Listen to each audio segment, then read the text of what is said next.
Señoras y señores, comunidad universitaria, muy buenos días.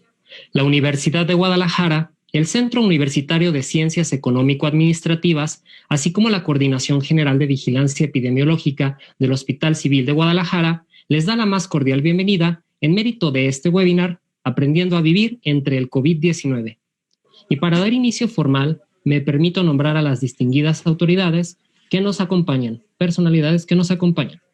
Agradecemos la presencia de la doctora María Elena Pajarito Melchor, médico adscrito a la Coordinación General de Vigilancia Epidemiológica del Hospital Civil de Guadalajara. Nos acompaña también el doctor Gustavo Rodríguez Pérez, jefe de la Unidad de Seguridad Preventiva Integral del CUSEA. Nos acompaña también la doctora Laura Guadalupe Yáñez Padilla, jefa del área médica del CUSEA. Asimismo nos acompaña la enfermera Fátima Domínguez Rodríguez, enfermera de la Unidad de Seguridad Preventiva Integral del CUSEA.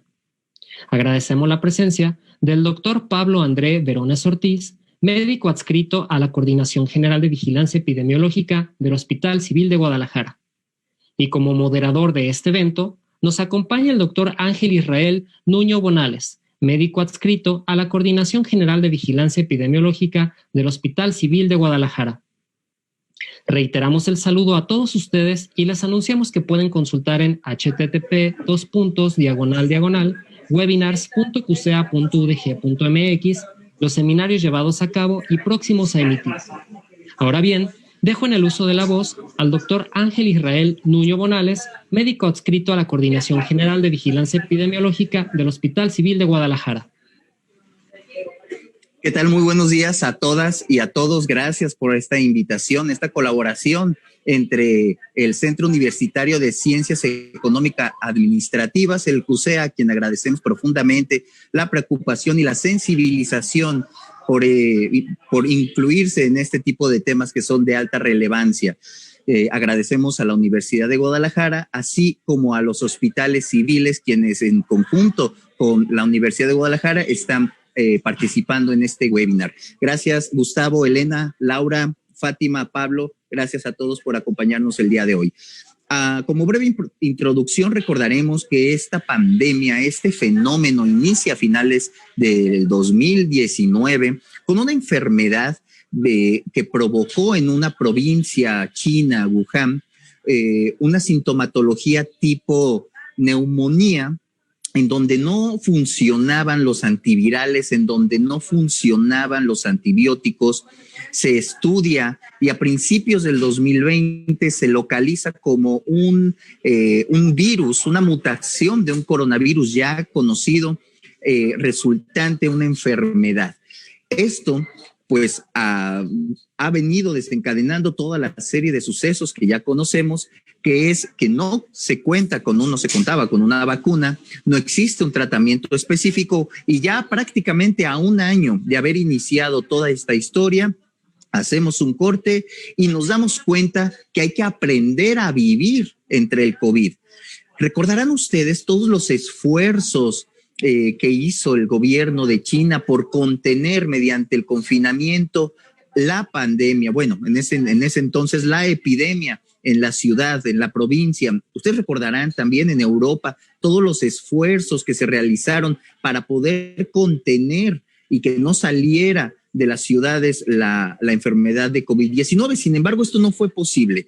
Ahora, un año después, pues entendemos mejor la enfermedad y nos damos cuenta que el confinamiento como tal, pues no te garantiza el control de la epidemia, no te garantiza que la enfermedad no pueda ser replicable. Y ahora entendemos que tiene mucho que ver con la manera en cómo se transmite, el alto porcentaje de portadores asintomáticos. Y bueno, hay que entonces entender a la enfermedad para comprender cómo poder vivir entre ellos. La que sigue, por favor.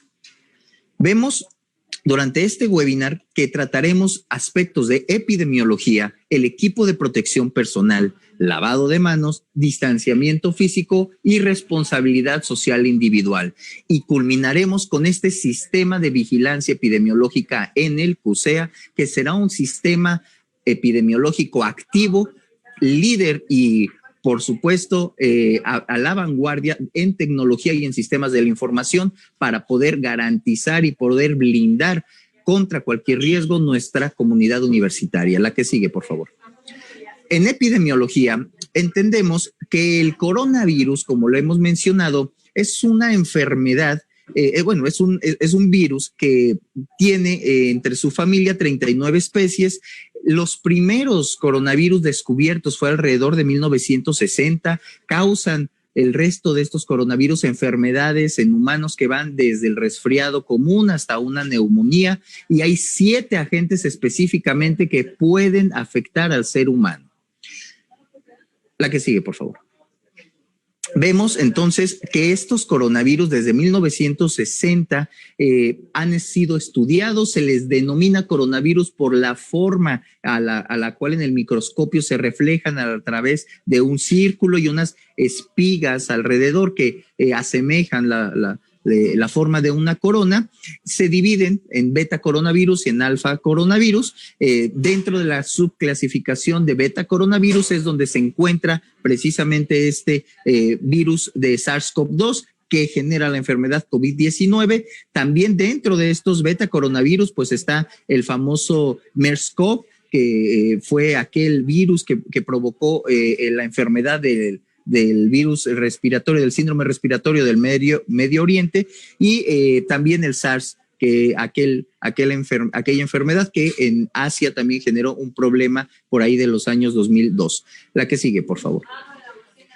Entonces, los coronavirus ya han estado con nosotros durante muchas décadas. Inclusive hay estudios en México en donde de manera en la prevalencia de manera estacional en la temporada de invierno, podemos identificar ya estos coronavirus, inclusive con una prevalencia entre el 7 y el 8% de la circulación de enfermedades respiratorias de etiología viral en nuestro país.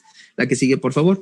Vemos cómo de todos los virus respiratorios, la que sigue, por favor, vemos cómo de todos estos virus respiratorios, el coronavirus, los demás coronavirus, pueden llegar a formar parte ya de nuestra población de virus estacionales, principalmente los enterovirus, los rinovirus, los adenovirus, el sincitial respiratorio, son aquellos que causan estas gripas a finales de año durante cada invierno. Pero no hay que olvidarnos, existen otros tipos de coronavirus que también causan este tipo de sintomatología, también pueden causar neumonía y son los que han estado circulando. La siguiente, por favor. Vemos que existió en algún momento entonces una mutación. Esta mutación que genera un nuevo subtipo de coronavirus y que este nuevo tipo de coronavirus es el que se denomina SARS-CoV-2 y que en este momento está causando la enfermedad de COVID-19. La que sigue, por favor. La manera en la que este virus puede llegar a afectarnos es principalmente se adhiere a nuestras células a través de estos receptores.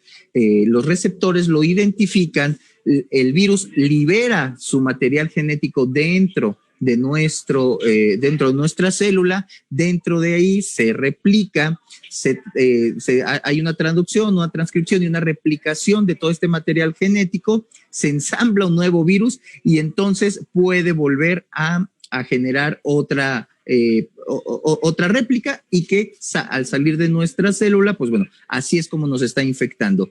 Tiene una capacidad de mutar, sin embargo, bueno, esta capacidad puede ser limitada.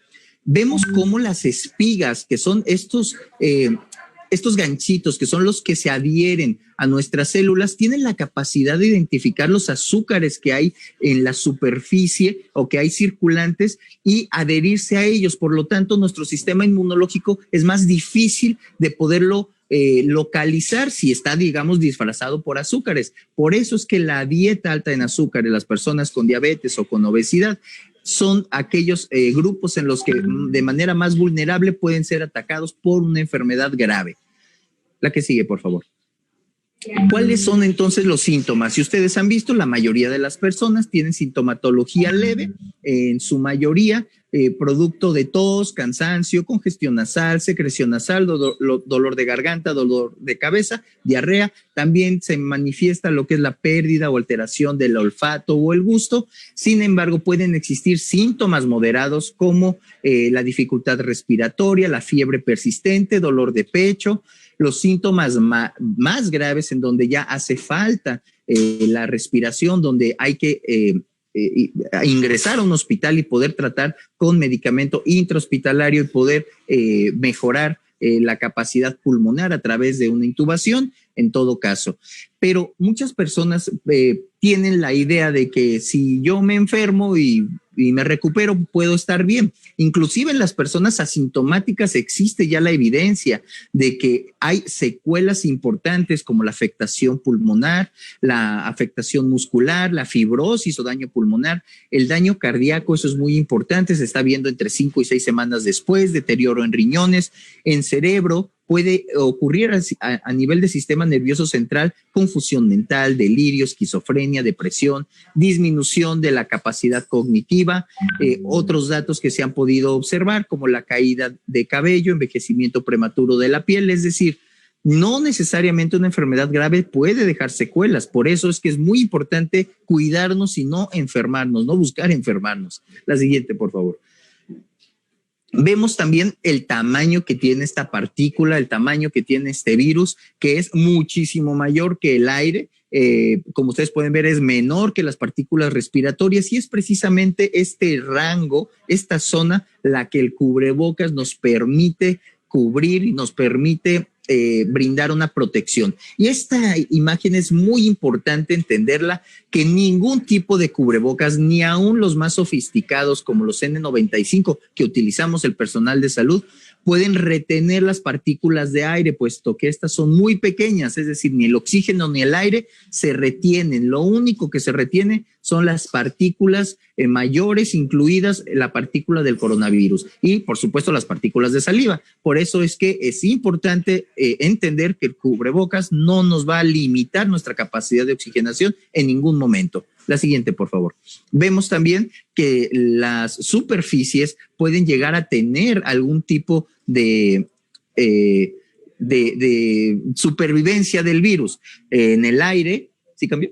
En el aire pueden estar 3 horas, en cobre 4 horas, en cartón 24 horas, en plástico 72 horas y en acero inoxidable también 72 horas. Por eso es importante también tener identificado que puedes tener, además de la protección del cubrebocas, la limpieza de superficies. Ahí vemos la imagen donde limpiar nuestro celular, higienizar nuestras manos, limpiar todos los objetos de uso común y sobre todo de contacto frecuente, como lo que son las manijas, los escritorios, las mesas, los pasamanos, etcétera, es de bastante importancia.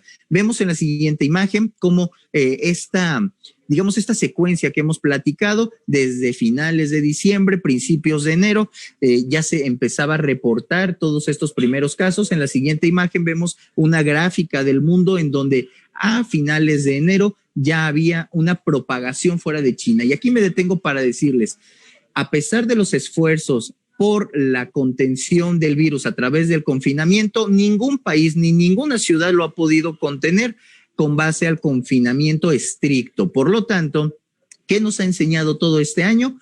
Que hay que aprender a vivir con el coronavirus, con las medidas preventivas y que una vez que los casos sean identificados, poder aislarse en casa. Y esa es la manera más eficiente actualmente documentada para contener la pandemia. Vemos en la siguiente imagen cómo la Organización Mundial de la Salud desde enero de este año determina como emergencia en salud pública a esta enfermedad de COVID-19. La siguiente imagen nos muestra al director de la OMS dándonos una de las recomendaciones más valiosas durante esta pandemia, que ha sido: hay que romper las cadenas de transmisión, hay que muestrear, identificar a los sospechosos y dejarlos principalmente en aislamiento. En la siguiente imagen podemos observar cómo se está, en el corte del día de hoy, cómo se comporta este este fenómeno en diferentes países. Vean España, ustedes recordarán aquellos balcones en España, Italia, en el primer confinamiento, vean cómo ya quedó, pues bueno, inclusive hasta gráficamente muy pequeño en comparación de esta segunda ola,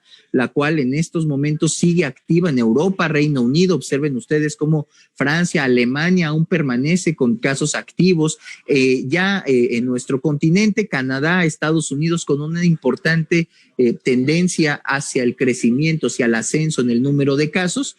Rusia también con un importante incremento exponencial en esta segunda ola. México, ustedes pueden ver cómo nos ve el mundo. Se ve una gráfica un poco dispersa, puesto que el sistema que adoptó nuestro país, Centinela, pues bueno, provoca este tipo de imágenes, y así es como nos ve el mundo, ¿no? La que sigue, por favor. Vemos entonces cómo en México, en este momento, tenemos ya 1,182,249 casos en el corte de esta noche, 6,399 casos nuevos. El día con mayor número de casos fue el 4 de diciembre con 12,127 casos. Actualmente, en estos primeros 7 días de diciembre, promediamos 9,815 casos por día durante estos primeros 7 días. Y esto es importante debido a que este periodo como tal es 38% más alto que el periodo anterior, que es la última quincena de noviembre. Y la última quincena de noviembre fue 31% mayor que la primer quincena de noviembre. Entonces, llevamos una tendencia hacia el ascenso en el número de casos en México. Y bueno, vemos nuestro índice de positividad a nivel nacional ubicado en el 41%, cuando la OMS refiere que un estado tiene control de la epidemia cuando se tenga una positividad menor al 5%. En esta otra gráfica vemos a Jalisco, en donde ya Jalisco en estos momentos cuenta con 120,414 casos documentados a través de la estrategia Radar Jalisco, 836 nuevos casos, y el periodo, o digamos, la cifra máxima fue ubicada el 26 de octubre con 916 casos notificados en un solo día. Actualmente se ve un incremento dentro de estos primeros 7 días del 24% del número de casos notificados con respecto al final de noviembre. Y bueno, podemos ver también que la positividad está oscilando entre el 41%. La positividad más alta registrada en Jalisco ha sido del 42.4%, a la cual nos estamos acercando bastante en este momento.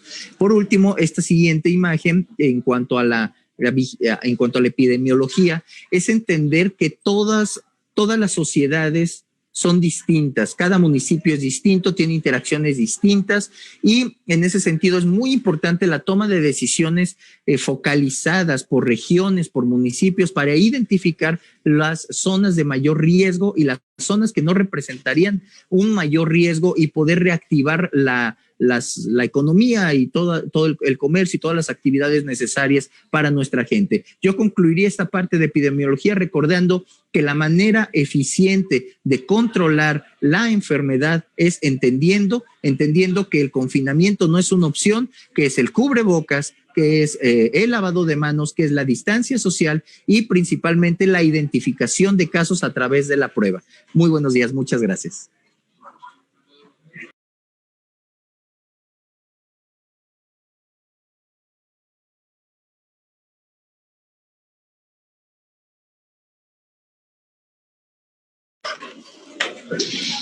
Muy bien, pasamos entonces precisamente a ver qué es lo que nos puede proteger, cómo hacemos para que precisamente tengamos esta situación de poder salir, pero de hacerlo de forma segura. Entonces, en la siguiente diapositiva vamos a ver qué tenemos que hacer para tener precisamente esta seguridad. Y nuestro principal aliado para la prevención es definitivamente el uso de cubrebocas. Siguiente, por favor. En esta imagen vemos cómo la persona de la izquierda, que es el chico que aparece ahí, es la persona portadora de la enfermedad de COVID. No necesariamente tiene que tener síntomas, probablemente se siente perfecto, salió a trabajar, salió a convivir, y la persona de la derecha, que es la chica, es totalmente sana. Si esa persona que está contagiada y que probablemente no tenga ningún síntoma no tiene cubrebocas y la otra persona tampoco, hay un 90% de posibilidades de contagiarse. Si la persona que no está contagiada usa cubrebocas, pero la enferma no, hay un 70% de posibilidades. Imagínense ustedes. Entonces, si de repente ustedes tienen a alguien que está hablando a 1.5 metros de distancia o inferior, pero no tiene cubrebocas, aléjense inmediatamente.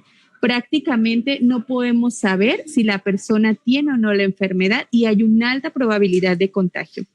Si la persona sana porta un cubrebocas especializado N95, reduce la posibilidad hasta el 5% de contagio. Vean la diferencia entre un cubrebocas normal y un cubrebocas tipo N95. Pero ¿qué pasa si la persona que usa cubrebocas es la enferma? Si la persona de la izquierda usa como tal su cubrebocas, aunque la persona sana no lo traiga, reducimos la posibilidad de contagio hasta el 5%. Y si ambas personas tienen cubrebocas, puede ser 1.5%, y si tienen un cubrebocas N95, 0.5%, prácticamente nada. Entonces, por favor, que esta imagen se nos quede muy grabada. No podemos ni nosotros ser una persona que conviva con personas que queremos, o aunque no las queramos tanto, con alguien que estemos cercanas y que no traigamos cubrebocas, podemos ser portadores asintomáticos y hay mucho riesgo de que los contagiemos. Y también si nosotros estamos en contacto con alguien que no tiene cubrebocas, definitivamente estamos en una alta probabilidad de contagio. Entonces, esta medida es imprescindible para todos los días. Siguiente, por favor. Tenemos aquí esta importancia de por qué hay unos cubrebocas que funcionan mejor y otros no tanto.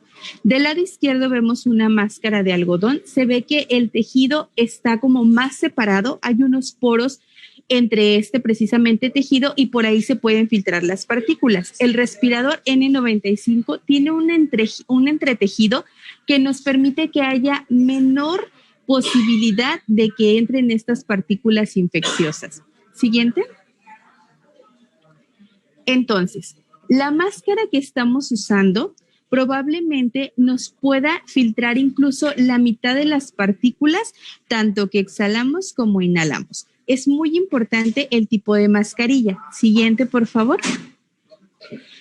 Si esta persona, por ejemplo, que solo trae una mascarilla, vamos a decir de tela, en donde el 50% de lo que tiene en su saliva realmente está saliendo de ese cubrebocas y el otro se queda retenido. Si la otra persona está también usando un tipo de cubrebocas que no sea muy funcional, que solo le esté filtrando el 50% de las partículas que está inhalando, entonces va a tener más posibilidad de contagio. Siguiente, por favor. Y lo que nos puede ayudar en caso de que no sean, por ejemplo, cubrebocas tan efectivos como los N95, pero que sí nos disminuyen la probabilidad, es la distancia. En esa imagen se ve cómo definitivamente van a salir partículas infecciosas, pero si la persona aumenta su distancia, estas se alcanzan a dispersar y más aún, si es un lugar ventilado, prácticamente el aire se las lleva, entonces no van a llegar a la persona que está frente a ella o en esa cercanía de convivencia. Entonces es muy importante la distancia. Lo ideal son 2 metros, ya decimos mínimo más de 1.5 metros y si fuera mayor a 2 metros, pues todavía mejor y en sitios ventilados. Siguiente, por favor. Entonces, tipos de cubrebocas recomendados. No es lo mismo ponerse lo que sea sobre la nariz y la boca a que realmente tengamos algo efectivo, tanto para las personas que conviven con nosotros como con las que nosotros convivimos. El perfecto es el N95, que ya vimos que reduce la posibilidad de contagio hasta en un 5%. Pero también tenemos algunos que nos ayudan mucho, que son más cómodos, que son más accesibles, como el KN95 o el triple capa. En este sentido, estos, como bien habíamos visto, tienen un entretejido que nos permite que ese poro que está ahí abierto en el tejido nos pueda filtrar un mayor número de partículas porque es más pequeño. Siguiente, por favor. Y tenemos aquí 3 cubrebocas que no son para nada recomendados. El KN95 con válvula, Ese, como vemos en la esquina superior derecha, protege a la persona que lo trae, pero permite que todas sus partículas infecciosas salgan de esa persona. Entonces, si ustedes son una persona que utilizan estos KN95 con válvulas, que ahorita hay diseños navideños y muchas de estas situaciones, pues no están protegiendo a los que conviven con ustedes, y aléjense, por favor, de personas que traigan este tipo de cubrebocas a más de 2 metros, porque prácticamente es como si no lo tuvieran. Unos de doble capa o algunos de tela que no tienen esta triple capa y que definitivamente no nos van a proteger y tampoco van a proteger a los demás. Siguiente, por favor. Y otra de las formas es el correcto uso. Definitivamente no lo podemos traer aunque nos canse prácticamente, porque sí sabemos que no estamos acostumbrados, pero tenemos que hacerlo un hábito. Tiene que cubrir la nariz y la boca perfectamente. Si no lo traemos de esa manera colocado, no nos va a funcionar. Y vemos en la imagen del chico de la esquina inferior derecha cómo estos cubrebocas, bueno, no son cubrebocas, este es tipo de mascarillas transparentes que definitivamente no le van a proteger en nada. Se filtra totalmente partículas infecciosas y esa persona puede respirar perfectamente algo que le pueda enfermar. Siguiente, por favor. Entonces, cubrebocas de tela. En esta situación, preferentemente no son recomendados. Ahorita sí se están manejando algunas alternativas que nos dice, si el cubrebocas de tela tiene 3 capas, ya sea 3 de poliéster o bien licra, algodón y poliéster, nos puede ayudar a que tengan cierta protección, porque nos pueden incluso filtrar partículas de 0.65 micras. Pero ¿se acuerdan cuánto medía el coronavirus? Es prácticamente 20 veces inferior. Entonces, preferentemente no usemos cubrebocas de tela, usemos los cubrebocas recomendados triple capa. Siguiente, por favor. Algo muy importante, la careta. Esta parte de la careta nos ayuda mucho, sobre todo si estamos en contacto con el público, porque sabemos que los virus no solo entran por la nariz, también pueden entrar por los ojos. Entonces, lentes o careta nos dan una protección ocular, pero no una protección respiratoria. Es decir, si traemos careta, pero no traemos cubrebocas, definitivamente no nos va a ayudar. La idea es cubrir tanto la nariz, la boca y los ojos también. La careta, en caso de usarla, tenemos que cubrir todo el rostro y definitivamente no podemos tenerla mal colocada porque pues no nos va a funcionar. Siguiente, por favor. Y algo súper importante, higiene de manos. Tenemos ahorita la posibilidad del gel alcoholado, gel antibacterial, que aunque se llame antibacterial, tiene función contra virus. Y esto debe ser un constante desinfección de manos. Es muy importante, sabemos que lo ideal es agua y jabón, pero que cuando estamos en esta condición pues natural de nuestras actividades diarias, es más fácil usar el gel alcoholado.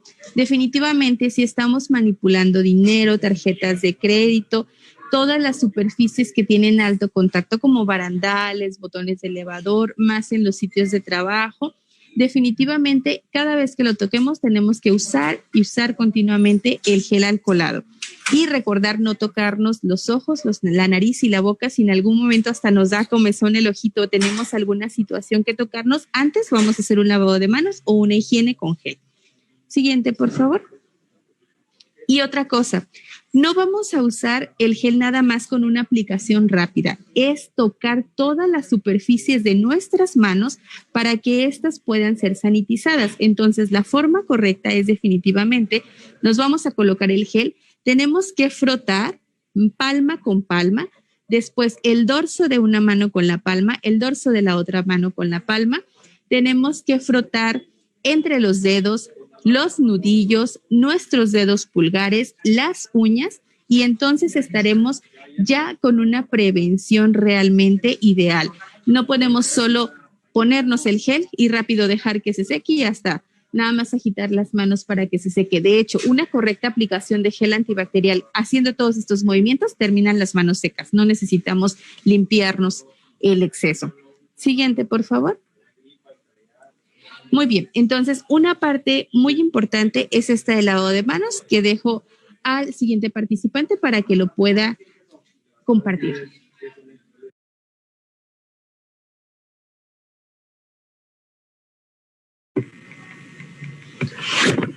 Hola, ¿cómo están? Bueno, ahora les vamos a hablar del lavado de manos, que justamente se complementa mucho con la higiene de las manos. Entonces, aquí lo importante es saber en qué momentos hay que lavarse las manos. La higiene de manos, tal y como comentaba la doctora Elena Pajarito, se recomienda en situaciones donde tienes, o sea, un alto contacto con superficies que han sido tocadas muchas veces, igual, o sea, como vimos, uso de barandales, botones de elevadores, manipulación de dinero, efectivo, tarjetas, pero sí hay situaciones especiales en las que sí te debes de lavar las manos, sobre todo como lo hemos sabido, pues porque previene las infecciones, previene la diseminación de los gérmenes. Y bueno, las instrucciones básicas que hasta nos las han dado desde que somos pequeños hasta ahorita, pues llegando a la casa, por ejemplo, o llegando al lugar de trabajo, a pesar de que se hayan hecho ya la higiene de manos, por ejemplo, me bajo del transporte, hago la higiene de manos con mi gel, de ahí llegando a mi sitio de trabajo, lo primero que tendría que hacer es llegar pues al baño y lavarme las manos adecuadamente. Igual como sabemos, o sea, hay que lavarse las manos antes y después de preparar alimentos o de comer, antes y después de ir al baño, o sea, al sonarse, al toser, al estornudar, igualmente al tocar animales y tocar basura. Entonces, ahorita les vamos a presentar un video en el que justamente se especifica la técnica para el lavado de manos, que es muy parecida a la de higiene de manos, pero para que quede mucho más claro.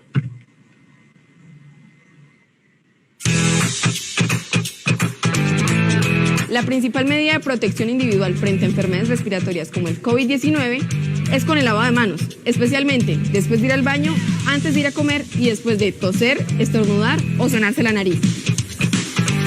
Pero, ¿cuál es la forma correcta de lavarse las manos? Aquí lo explicamos. Lo que debemos hacer es, primero, mojarlas con abundante agua. Segundo, aplicar suficiente jabón para cubrir toda la superficie. Tercero, frote las palmas de las manos entre sí.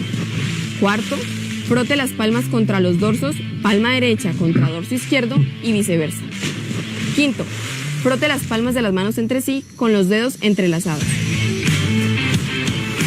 Sexto, frote el dorso de los dedos de una mano con la palma de la mano opuesta, agarrándose los dedos y viceversa.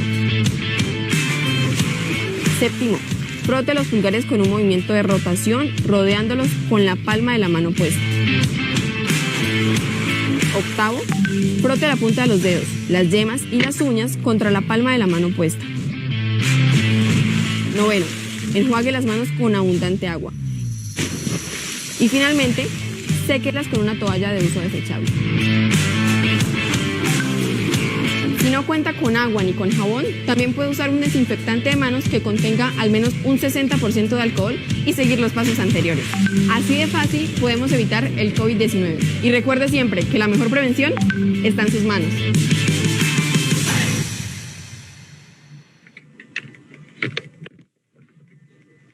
Entonces, tal y como pueden ver en este video, efectivamente, la protección ante esta pandemia está totalmente en nuestras manos, ante aplicar adecuadamente una técnica de lavado de manos, o sea, tal y como había mencionado la doctora Pajarito desde la higiene de manos, o sea, no es solamente aplicarse el gel, no es solamente ponerse jabón con agua y sobarnos las manos, no, o sea, es una técnica correcta de frotar con jabón, frotar con gel antibacterial. O sea, si se dan cuenta es el entrelazar dedos, igualmente el llegar a cubrir, o sea, toda la superficie de nuestras manos. Entonces, por lo menos el lavado de manos debe durar unos 20 segundos. Y además, o sea, igual algo muy importante es el secado de las manos. O sea, por ejemplo, se acaban de lavar las manos, pero pues al momento con la misma mano mojada, ya están cerrando la llave en caso que no sea por sensor, o ya están justamente igual tocando la palanca del dispensador de papel, en ese momento ya se volvieron a contaminar. Entonces lo más adecuado sería, efectivamente, o sea, se acaban de lavar las manos, desde antes ya, o sea, ya tener listo el papel con el que se va a secar, secarlas, cerrar con el papel, la llave, y hasta antes de tirar ese papel, si se puede, abrir la puerta del baño o de la cocina, bueno, el espacio donde se están lavando las manos, abrir la puerta justo con ese mismo papel y ya de ahí poder tirarlo en el cesto de basura para no contaminarse. Pero bueno, otra medida muy esencial y que también lo comentó la doctora Elena Pajarito y el doctor Ángel, que es el distanciamiento físico y social. sobre todo para la prevención del COVID, porque tal y como hemos visto, o sea, aunque uno use el cubreboca, aunque uno use igualmente, o sea, la higiene y el lavado de manos, muchas veces podemos ser asintomáticos y hay veces y situaciones en las que estamos tanto en la confianza y nos sentimos seguros que rompemos el distanciamiento físico cuando de verdad no sabemos si estamos contagiados o no, sobre todo en casos asintomáticos. Entonces, la importancia del distanciamiento físico y de estas pues gráficas que les voy a enseñar es la forma de poder hacer una evaluación a los espacios en los que vamos a convivir. Esta evaluación es una evaluación de riesgo que toma distintas medidas y tal y como vemos, a mayor distanciamiento físico, pues hay una menor recepción de las partículas que las otras personas emiten o que nosotros emitimos, y también en caso de estar en lugares ventilados, pues le damos, o sea, una oportunidad pues al aire, a la corriente, que de alguna manera pueda barrer esas partículas y pues así reducir nuestro riesgo de contagio. Entonces, a continuación vamos a hacer un mini ejercicio de riesgo de transmisión en distintas situaciones, que aquí lo más importante, como pueden ver, es que vamos a usar un código de color, que efectivamente, o sea, en este código de color pueden ver que el verde indica bajo riesgo, el amarillo indica un riesgo medio y el rojo indica un riesgo alto. Entonces, por ejemplo, nos vamos a la primera situación, vamos a un lugar donde vamos a estar poco tiempo, vamos a estar en silencio y aparte es un lugar bien ventilado, tal vez podría ser, por ejemplo, de esas cabinas de los cajeros en los bancos. La verdad es que nuestro riesgo es totalmente bajo. Entonces, o sea, en ese caso, por lo menos con toda tranquilidad podemos ir, y tal y como les comento, o sea, ya desde antes de llegar y hacer las acciones, pues dices, a ver, voy a sacar dinero del banco, del cajero específicamente, conozco mi cajero de confianza, entonces voy a presentar un riesgo bajo, pero aunque presente un riesgo bajo, obviamente pues voy a ir con cubrebocas, y al momento de andar tocando los botones, la pantalla del cajero, pues al acabar, pues me voy a poner, bueno, voy a realizar una higiene de manos, ¿sale? Entonces, bueno, esa sería o sea, justamente como el primer ejercicio, con un riesgo bajo. Por ejemplo, ahora vamos a una reunión en una casa, esta reunión en la casa todos tenemos mascarilla, pero sabemos que vamos a estar hablando y pues está mal ventilado el lugar, pues el lugar tiene un riesgo medio, que en ese caso lo más recomendable es que pues ya igual al tener un riesgo medio, pues por lo menos poder preservar la distancia, tal y como comentó la doctora, lo recomendado es que sea de 2 metros entre las personas, pero si no, o sea que sea por lo menos 1.5 metros. Entonces ya ahí, como les digo, se va haciendo el ejercicio de un cálculo de riesgos. Pero por ejemplo, estás en una reunión y en esa reunión se empieza a poner karaoke, se empieza, no sé, a poner videos, la gente empieza a gritar, a cantar, a pesar de llevar mascarilla, pero sigue mal ventilado el lugar, o sea, el riesgo ya es un riesgo alto. Pero, por ejemplo, la gente justamente empieza a cantar, a gritar, o sea, es la misma reunión, pero nos encontramos en un jardín, y el riesgo llega a ser un riesgo medio. Todos estos riesgos que les estoy dando de ejemplo son solamente, o sea, riesgos, ya toman en cuenta que tenemos la mascarilla. Tal y como pueden ver en las tablitas, o sea, las 4 de hasta abajo, o sea, hay una mayor cantidad de cuadros rojos y de cuadros amarillos, pero ¿por qué? Porque aquí la gente no está usando mascarilla. Entonces, aunque vayas a tu cajero de confianza, o sea, por el hecho de bajarte con dinero, no llevar mascarilla o gente que no lleva mascarilla, ya conviertes el lugar de un lugar con riesgo bajo a un lugar con riesgo medio. Entonces, como les comento, o sea, lo importante es hacernos el ejercicio diario.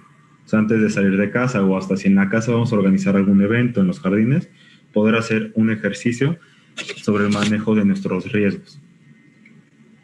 Porque al final, o sea, un riesgo bajo, un riesgo medio, un riesgo alto, pues eso indica un riesgo de contagio. Y bueno, para poder enlazar los otros módulos que les estamos dando, pues enlaza muchísimo con la responsabilidad social individual. Yo ya al saber que tengo que aprender a vivir entre el COVID, porque a nivel mundial es algo que va a ocurrir, yo al saber qué tipo de cubrebocas usar, cómo utilizar mi cubrebocas, saber la importancia de la higiene y del lavado de manos, pero también la importancia de la distancia física. Como le digo, ya puedo empezar a calcular, evaluar mis riesgos para mí y para la gente externa. Y por ende, si ya sé evaluar, ya sé responder. Y también ya puedo responder a las distintas situaciones. Y eso nos vamos con la responsabilidad social individual, o sea, la forma en la que respondemos a un evento. Y tal y como hemos visto a lo largo de esta pandemia, o sea, la pandemia no se responde solamente mediante un sector, o sea, solamente el sector salud no puede responder a ella. Porque hemos notado del sector salud se quebranta, o sea, todo lo que es el sector económico también se quebranta. Entonces, hay que saber responder de una forma individual de cómo yo me estoy cuidando, qué tanto me estoy informando y de forma adecuada, porque igual ahorita estamos en una infodemia donde puede haber mucha desinformación, pero también de qué forma yo estoy respondiendo con la sociedad y no solo de mis seres queridos, sino todos como una comunidad. Entonces, ahorita les vamos a presentar igual unos videos de responsabilidad social individual a los que les vamos a hacer unos comentarios al final.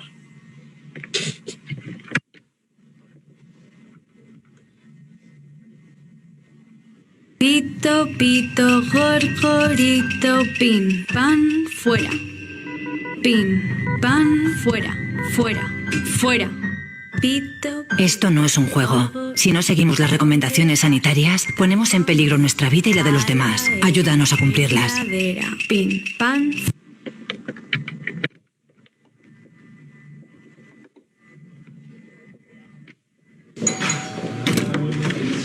Hombre, ¿ya era hora? Venga, ya que estás todo el día cabreada. Anda, anda, pase. Felicidades, papi. Estás hecho una abuelete ya, ¿eh? Toma, prueba esto para que veas lo bueno que está. Dale caso a tu tío, que de esto sea un rato largo. Venga. Al salón, que toca soplar las velas. Te deseamos todos cumpleaños feliz. Venga, sopla fuerte.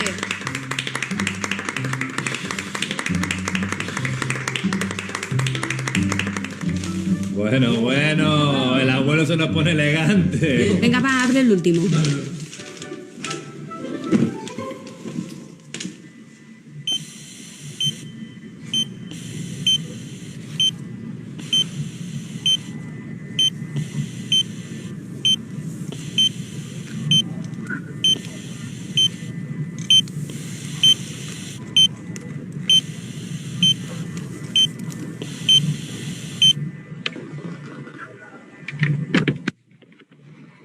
Bueno, tal y como pueden ver, ya estamos llegando igual en un punto en la pandemia donde mucha gente ya...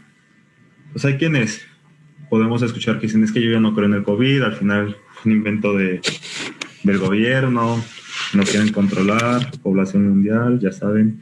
Igual hay mucha gente que no ha tenido el contacto cercano con pacientes, con gente que ya ha tenido COVID, pero no por eso o porque uno se haya presentado asintomático. Igual ya ahorita el doctor Ángel pues les explicó mucho, o sea, sobre la cuestión que la sintomatología va variando, ¿no? O sea, la forma en la que uno puede presentar la enfermedad puede ser totalmente asintomático, como pueden haber casos leves, moderados, graves, y también ya la importancia de pues la prevención para evitar las secuelas. Entonces, después de varios meses en la pandemia, donde pues hemos visto las distintas conductas del gobierno, de la sociedad, o sea, se ha notado ahorita que mucha gente ha bajado ya como la barrera, como que ya agarró un poco más de seguridad para salir, pero esta misma seguridad se está haciendo de forma irresponsable y no se están cumpliendo mucho las medidas sanitarias. Entonces, tal y como pueden ver en ambos videos, o sea, es un reflejo de esta seguridad, de esta falsa seguridad, mejor dicho. O sea, ambos videos, si se dan cuenta, o sea, nos muestran pues ya gente que ya está totalmente confiada, ya sigue acudiendo a reuniones, tanto en su casa como fuera de ella. Igualmente nos muestran a personas que, si se dan cuenta, no están evaluando los riesgos ni para ellos mismos ni para sus seres queridos, tal y como pudimos ver en el último video. O sea, pues la gente sí se está abrazando, sí se está compartiendo sus bebidas, está compartiendo muchos momentos que, o sea, no está mal en compartir, pero el asunto es compartirlos con responsabilidad y sobre todo por las fechas que vienen. Van a empezar las posadas, van a empezar igual pues Navidad, Año Nuevo, Reyes, les pedimos con mucho énfasis una responsabilidad hacia ustedes y hacia los demás, porque efectivamente lo que menos queremos es que sea el último regalo de familiares, lo que menos queremos es que de una consecuencia para una bella y feliz Navidad que vayamos a tener casi todos, pues tristemente para Año Nuevo, para empezando el año, empecemos a recibir noticias negativas. Entonces, esa es la principal enseñanza de estos videos. No hay que bajar la guardia, sí hay que aprender a hacer nuestra vida, pero con las medidas de prevención. Si es necesario poner el límite con la gente, pues hay que ponerlo. De perdón, pero no es por mala onda, pero la verdad es que yo prefiero mantener una distancia de 1.5 metros. Sé que nos llevamos, sé que somos familia o hasta pareja, pero alguien ha estado expuesto. Entonces, la verdad es que, no, hay que trabajar en esta área, hay que practicarlo y ser responsables. Pero bueno, ya para casi concluir, y como una respuesta a toda esta situación que está pasando en la pandemia, le voy a ceder la palabra ahorita a la doctora Elena Pajarito para que nos comente sobre el sistema de vigilancia epidemiológica del CUSEA.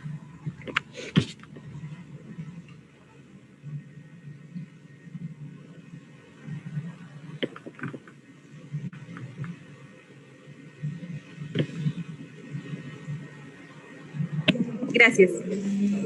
Precisamente en este punto de aprendiendo a vivir entre el COVID, la detección oportuna, el conocer perfectamente qué tenemos que hacer, pero inclusive muestrearnos. Aunque lo más importante es tener todas estas consideraciones y protegernos, pero definitivamente también identificar si somos personas portadoras, lo que nos permite proteger tanto a nuestra familia como a la sociedad y, por supuesto, a este grupo que también es nuestra segunda familia, las personas con las que trabajamos y convivimos. Precisamente en este sentido, el Centro Universitario de Ciencias Económico-Administrativas está a la vanguardia para ofrecer este tipo de muestreo a su comunidad universitaria. Entonces, precisamente dentro de este sistema de Radar Jalisco se está haciendo desde hace ya unas semanas esta detección oportuna. Es muy importante saber a quién le tengo que hacer la prueba.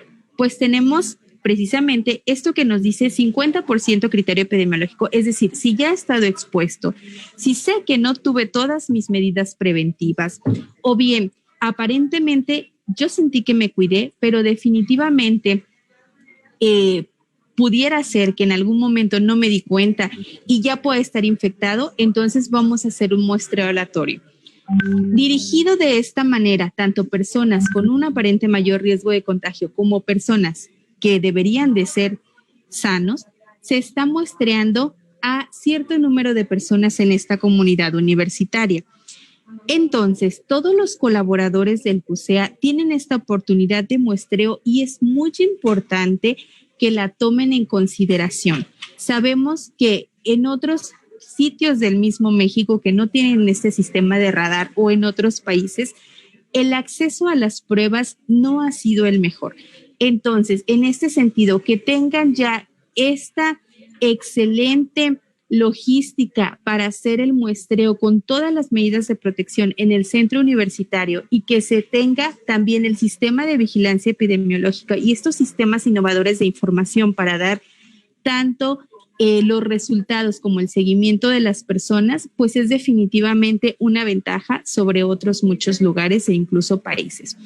En este sentido, entonces, se invita a toda la comunidad a que siga participando y que esto nos permita, como bien ya nos decía el director de la Organización Mundial de la Salud, detectar a tiempo y romper estas cadenas de transmisión. ¿Qué significa esto de romper cadenas? Que precisamente la persona que esté enferma se diagnostique y entonces se aísle para evitar este contagio. Sabemos que ahorita el problema ha sido que muchas de las personas asintomáticas, bien, se complican y pueden llegar a tener incluso un daño pulmonar y llegar con una condición adversa y muy difícil de tratar a un hospital porque ya la enfermedad se avanzó, y esto sucede en personas asintomáticas. Hay personas que llegan con un daño cardíaco, que ya tienen una arritmia, que ya tienen algún problema, que aparentemente no saben de dónde vino, y fueron personas que o tuvieron síntomas muy leves o no tuvieron síntomas. Entonces, definitivamente tenemos que conocer nuestro estado de salud, y lo mejor es una prueba y obviamente que nos permita cuidar a los demás. Siguiente, por favor. En este sentido, el proceso precisamente de hacer esta colaboración es que todo el sistema de SISMA de CUSEA nos ayuda precisamente a generar estos listados de colaboradores. Tanto,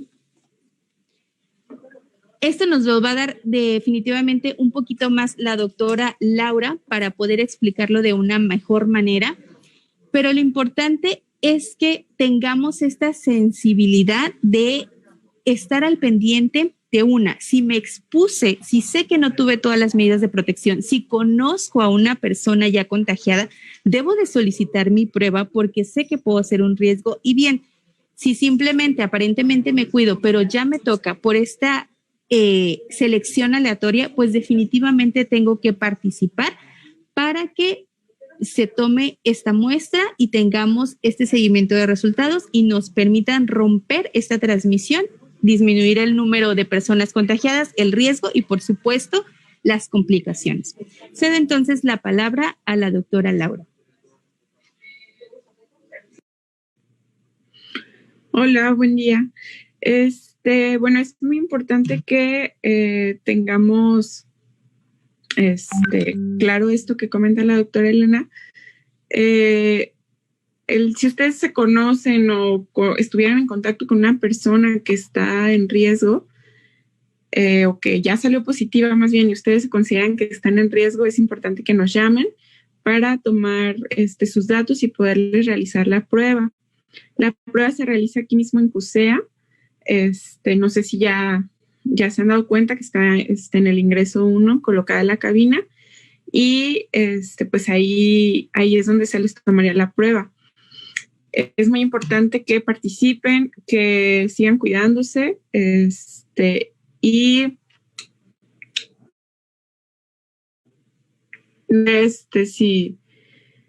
si presentan algún riesgo, sobre todo, pues que nos lo hagan saber para poder tomar medidas y poder tomarles su prueba y pues disminuir el contagio aquí dentro del CUSEA.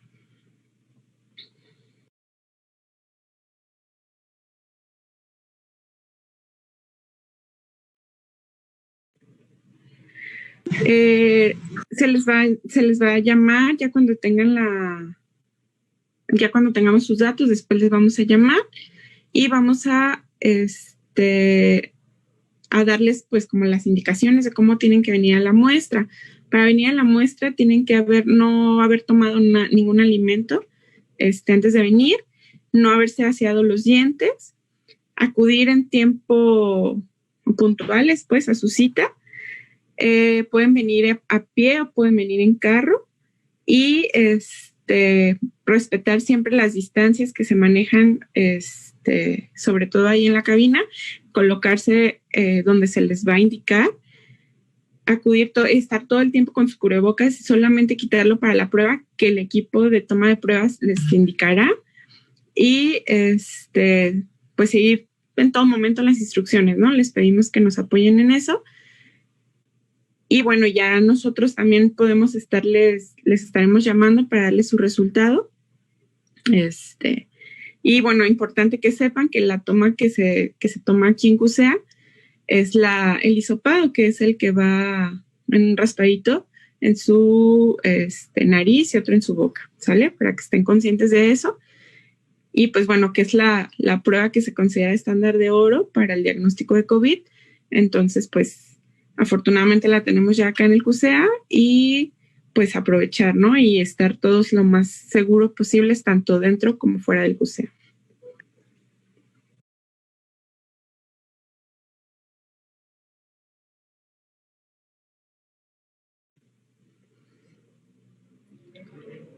pues bueno, aquí hay como un resumen de lo que haríamos. Nada más, aquí, por ejemplo, sería para sus familiares. Eso no sería lo mismo que para ustedes como trabajadores o como alumnos de aquí del CUSEA. Para los familiares, ellos tendrían que llamar directamente al call center. Igual estar acudiendo a su cita en tiempo y forma, llegar puntuales, les harán cuando les llamemos por teléfono o les llamen del call center, les van a hacer un estudio epidemiológico, a que tener la disponibilidad y el tiempo para contestarlo, acudir a su cita en tiempo y forma y pues ya como se agende su cita, si es por drive-thru o por cabina, que les tomen su muestra y pues la espera de resultados. Pero aquí es muy importante eso, de que a sus familiares no sería su prueba aquí en CUSEA, sería en CUCS y sería por medio de una llamada al call center.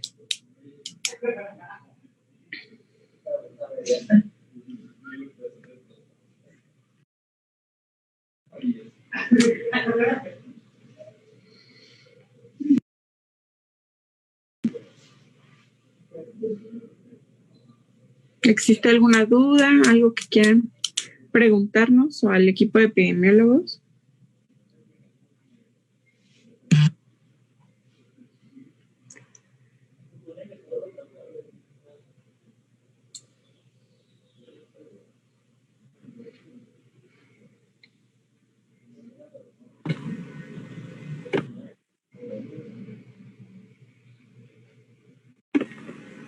Perfecto, pues de dudas, nada más hemos revisado la de Brian Susser, Ruiz González, que nos pregunta cuál es la vida útil de una careta. Principalmente las caretas a ser de acetato o vinil muchas veces, pues van a depender del uso que se le dé. Obviamente una careta que se está bien cuidada, a la que pues de alguna forma no se le ha expuesto, por ejemplo, no sé, no se ha caído, no se ha rayado, tampoco, a la que normalmente se le genera así su desinfección, que puede ser con el ácido periacético, pues te debería de durar literalmente, pues conforme, tú veas que no se dañe para nada el acetato. La verdad es que eso depende mucho del uso, si en una semana al final fue un uso rudo, se cayó, se empezó a rayar y todo, pues lo más recomendable es que se cambie la careta. Pero si la careta de alguna forma, hasta al exponerla con el sol, ven que sigue estando bastante bien y pues, no presenta ningún daño, se puede mantener pues hasta que se mantenga así. No sé si haya otra duda. Muchas gracias, doctor Pablo. También queremos ceder el uso de la voz a Fátima, al doctor Gustavo, quienes estarán pues de manera muy activa en este operativo en el CUSEA y quien recae la mayor parte de la operación de todo este sistema de vigilancia epidemiológica dentro del CUSEA. Gustavo, Fátima, por favor, si gustan compartirnos a manera de conclusiones cómo se llevará a cabo este operativo, si ya empezó, si ya se dio el banderazo, háblenos un poco al respecto, por favor. ¿Qué tal? Buenos días.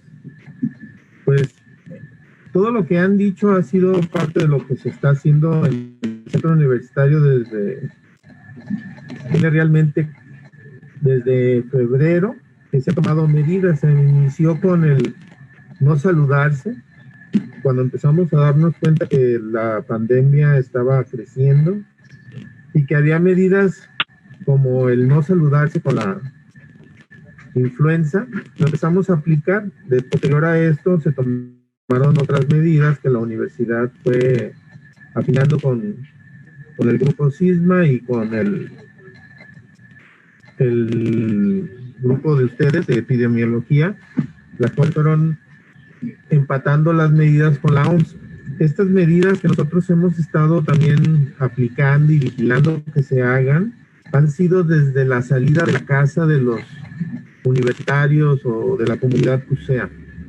También ahí comienza el cuidado, en donde nosotros tenemos claro que si una persona identifica que tiene signos o que estuvo en contacto con alguien enfermo, pues debería no venir y solicitar que se le sea realizada la prueba para evitar realmente que exista la cadena de contagio, para romper con ella.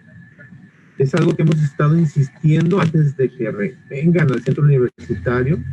El otro, identificar mediante el análisis de riesgo qué tanto es el problema el viajar en camión, en vehículo, en moto, en bicicleta, caminando, según sea el caso de su movilidad, para que también nosotros tengamos como una advertencia de lo que pudiera estar pasando con las personas. Una vez que se analizó esto, todos los eventos que se realizan al centro universitario, como la movilidad cotidiana, se hicieron los cercos epidemiológicos, estos cercos que hacen que cuando la persona ingrese, tengamos, mediante la toma de la temperatura, cuando se le hacen unas preguntas que tienen que ver con síntomas del COVID o de alguna enfermedad respiratoria, la identificación de estos signos y síntomas nos ayudan a nosotros pues, a resolver si esa persona puede ingresar o también es candidata a la valoración de la prueba. Cuando ya están dentro del centro universitario y pasan estos filtros de manera buena o positiva, que podemos también contar con el sesgo de que las personas pueden mentir con tal de trabajar, porque así hemos tenido esos casos, que dicen que están bien y luego ya trabajando resulta que no están bien, porque alguien identifica que tiene síntomas, pues de todas maneras se identifica a la persona, se aísla, se manda a hacer su examen, primeramente pasan por lo que es el área médica para hacer una valoración. Nosotros tenemos claro que lo mejor ante todo es la clínica, aunque el estándar de oro sea la prueba PCR, de la clínica manda. Entonces eso sí nos queda claro, ¿no? Lo que hacemos es también identificarlo por medio de la clínica para poder nosotros aislar a esa persona, hablar en el lugar donde estuvo y identificar cuántos son probablemente los que se les tenga que hacer la prueba o aislar. Los eventos que maneja el CUSEA, que son bastantes, también pasan por filtros. Estos filtros, como ustedes bien lo saben, han estado dando el visto bueno de lo que se hace para que estos eventos se realicen adecuadamente. Tienen también su ingreso, tienen también el conteo, se asegura que las personas traigan el uso de su cubrebocas adecuadamente y que durante el evento o su instancia en este centro universitario también lo hagan. También se les invita al lavado de manos, como con información. Ahorita en este momento se va a trabajar con ustedes en el hacer sensibilización, que es una parte que es altamente importante. Si no existe la sensibilización, entonces las personas no lo creen, no lo toman en cuenta y hacen que esto se vuelva mucho más peligroso, que es lo que ha sido el contagio más evidente, es que las personas no crean o no se cuiden. Tomando en cuenta que las autoridades del CUSEA, como el señor rector, los secretarios y los coordinadores, están de acuerdo en que estas medidas se lleven a cabo, pues se ha logrado mucho, se ha evitado que las personas estén innecesariamente reunidas y que puedan estar en los lugares lo mejor protegidos posibles con el equipo de protección personal. Así es como hemos estado trabajando en el CUSEA. Hemos estado un poco con la idea de que las personas cumplan lo que tienen que hacer. Sabemos que es mucho más que informar, sabemos que es que las personas se convenzan de que son muy importantes y que si ellos no lo hacen, todas las medidas que se puedan hacer o lograr pruebas no van a ser suficientes. Y es así como lo hemos venido haciendo hasta el día de hoy. Ayer se dio el banderazo para las pruebas PCR, para que se empezaran a realizar. De hecho, se inició el viernes, pero ayer lunes ya el señor rector dio el banderazo y se le dio el acto protocolario en el que se están haciendo de manera efectiva esas pruebas. Y muchas gracias, la verdad, porque el apoyo que tenemos por parte de este equipo epidemiológico es importante. Pero es mucho más importante si las personas participan. Creo que es la clave. Aunque todo lo del lavado de manos, uso del gel, del cubrebocas, la careta, la distancia, el no saludarse, el no tener reuniones, el respetar la cantidad de aforos, es importante, es mucho más que las personas decidan hacerlo, que cooperen, que entiendan que sus acciones salvan vidas en sus familias y a quien sea, la población de Cusea. Esa es mi aportación. Muchas gracias. Muchas gracias, doctor Gustavo, excelente aportación. Además, resume todo lo que en esta sesión hemos platicado. Daremos rápidamente, para poder terminar con tiempo, daremos paso a las preguntas que nos hacen a través de los chats, y hay una de ellas que pregunta si es posible volverse a contagiar de COVID. Para esto solicito a la doctora Marilena Pajarito, nos puede ayudar con la respuesta. En este sentido, es importante destacar que ya se ha demostrado que los anticuerpos no son permanentes. Entonces, es una posibilidad esta de contagio, por lo tanto, debemos de continuar las medidas de protección que hemos estado hablando. Uso de cubrebocas, sana distancia principalmente, y obviamente el muestreo cuando sea necesario. Gracias, doctora Elena. También nos hacen la pregunta de si se va a poder regresar a clases presenciales. Para esto solicito a la doctora Laura nos pueda hablar sobre, pues, cuál es el plan de la universidad sobre las clases presenciales. Sabemos que esto tendrá mucho que ver con el comportamiento epidemiológico de la enfermedad. Doctora Laura, si nos puede apoyar, por favor.